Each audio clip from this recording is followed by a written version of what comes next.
need to know about me is that I was born in October of 1900 in Plainsville, Ohio, to Noah and Mary Lydecker.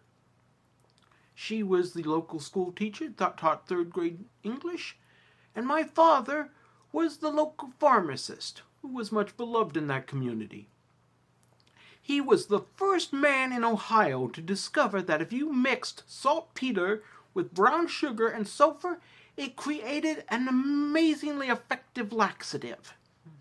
One of my earliest childhood memories was my mother taking me and my older brother Alex to the local Nickelodeon, where we saw the Edwin S. Porter film, The Great Train Robbery. And let me tell you something, that was a life-changing moment.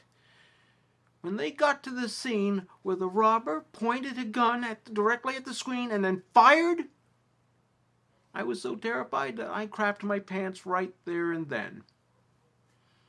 It was also the moment I fell in love with the magic of the movies.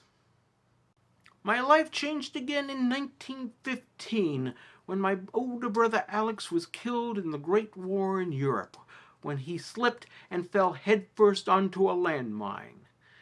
The explosion blew him into millions of pieces, one of those pieces being a big hunk of one of his ribs, which flew through the air and landed squarely onto the head of a member of the German High Command, killing him instantly.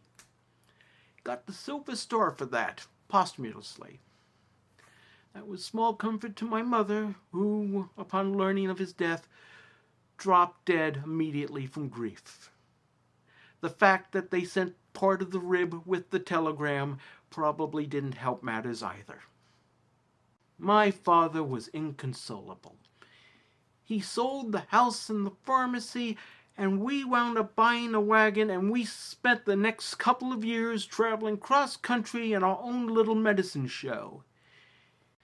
He'd stand out in front of the wagon selling his wares, and I'd be in the audience asking little questions like, "Gee, mister, is it true you can cure cancer with Epsom salts?" You know, that sort of thing. This came to an end in 1917 when we were beset by an angry mob in Boulder, Colorado. It seems that the mayor's son was suffering from the croup, and my father had prescribed for him some medicinal mercury pills. Well, the pills had an unfortunate side effect where on the side of his neck he grew, I want to say gills, but gills don't produce pus. But it was a gill-like something out of his neck.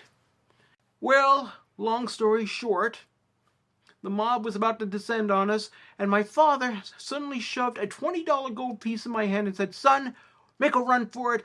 I'll hold them off as long as I can." That was the last thing my father ever said to me in this life. So I bolted out the back of that wagon, and I ran and I ran and I kept running until I finally reached California.